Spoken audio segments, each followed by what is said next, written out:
كابتن خالد الغندور، الزمالك تلقى وعدا بإقالة بيريرا رئيس لجنة الحكام وعامر حسين وجميع المطالب لم تنفذ حتى الآن. يعني ما اعرفش، ما والله ممكن الحاجات دي بتتنفذ وانت بتلعب يا كابتن خالد. يعني الحاجات دي ممكن تتنفذ وانت بتلعب وبتشارك وكل حاجه. على فكره اسم نادي الزمالك اسم كبير، مش محتاج ان هو ينسحب ومش محتاج ان هو ياخد مواقف عشان خاطر تتنفذ له طلبات. يعني ما اعرفش، انا لحد دلوقتي ما شفتش القرارات اللي طلعت دي، واعتقد ان ما فيش حاجه اتحققت. يعني ما طبيعي ما فيش حاجه اتحققت، ما انت هتحقق وانت على ارض صلبه زي ما بيتقال. ما ينفعش ان انا اخد قرارات وسخونيه واسخن مجلس الاداره وفي الاخر قرارات تطلع وفي الاخر ما تتنفذليش. انت اديك خسرت 6 نقط، 3 نقط من الاهلي و3 نقط بخلاف الغرامات، بخلاف مطالبه النادي الاهلي بالمستحقات اللي حصلت. قصه كبيره جدا ونادي الزمالك غنى عنها يعني. آه يعني من ضمن الحاجات برضو كابتن خالد الغندور بيتكلم، الزمالك قرر ان يلعب اللقاء امام سيراميكا كليوباترا، وليه لم يلعب امام الأهلي؟ انت بتسالنا احنا يا كابتن خالد؟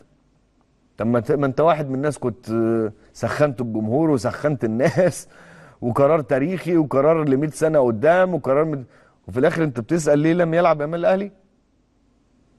يعني انت قول لي، طب انا ما احنا مالنا الكلام ده من البدايه؟ ما انت كنت انت كنت واحد من الناس على فكره كنت داعم للقرار الانسحاب. طب ماشي، انت بتسال احنا بقى انت اللي تقول لنا، مش احنا اللي مش بتسالنا احنا. هو فعلا ليه الاهلي ليه الزمالك ما لعبش قدام الاهلي؟ ما عشان قرارات غلط، قرارات غير موفقه، مش دارس القرارات اللي انت هتاخدها، مش عارف الابعاد اللي هتحصل. فطبيعي مجلس اداره لما يلاقي مثلا شخصيه زيك بتتكلم وشخصيات تانية بتتكلم وجمهور بيتكلم، طبيعي ان انا هشوف الاغلبيه رايحه ايه. طب هاخد قرار انا مش عارف اللي هيحصل بعديه ايه.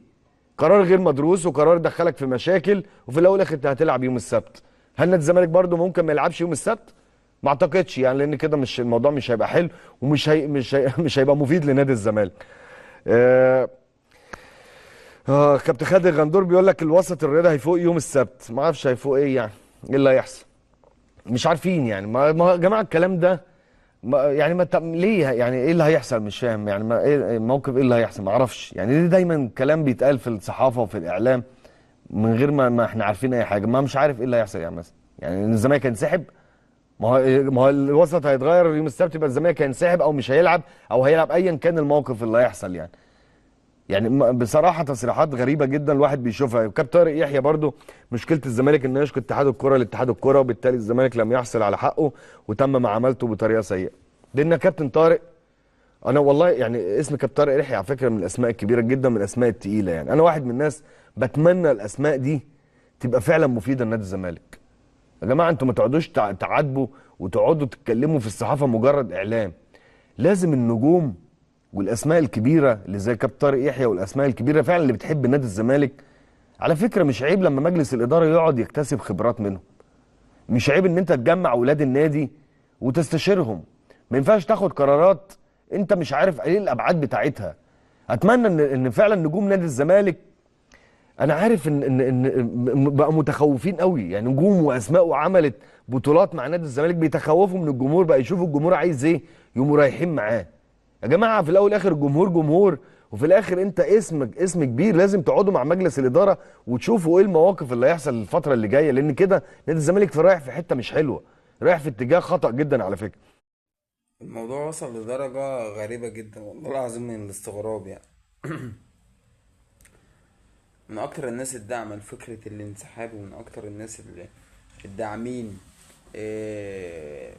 مش عايز أقول تعصب كروي، ولكن داعمين أوي فكرة مؤامرة على الزمالك أو كده. هو كابتن خالد طبعا. الغريب بقى في الأمر يعني إن هو دلوقتي بقى مستغرب موقف الزمالك. هو اللي مستغرب موقف الزمالك. قال لك لما انت هتلعب قدام سيراميكا ليه انسحبت قدام الاهلي؟ ده كابتن خالد اللي بيقول. بعدها بشويه راح معدله وقال لك ايه؟ هيتم اقاله رئيس لجنه الحكام او اللجنه كلها يعني، قبل ماتش سيراميكا، وهيتم الاعلان عنها قبل ماتش سيراميكا. عشان كده الزمالك هيكمل يعني. الله اعلم حد بقى قال له ظبط عشان انت كده بتعك ولا ايه، ولكن المشهد العام بيقول ان فعلا في مؤامرة. هو فعلا في مؤامرة. ولكن مش على الزمالك. م? مش على الزمالك. افهم بقى زي ما تفهم.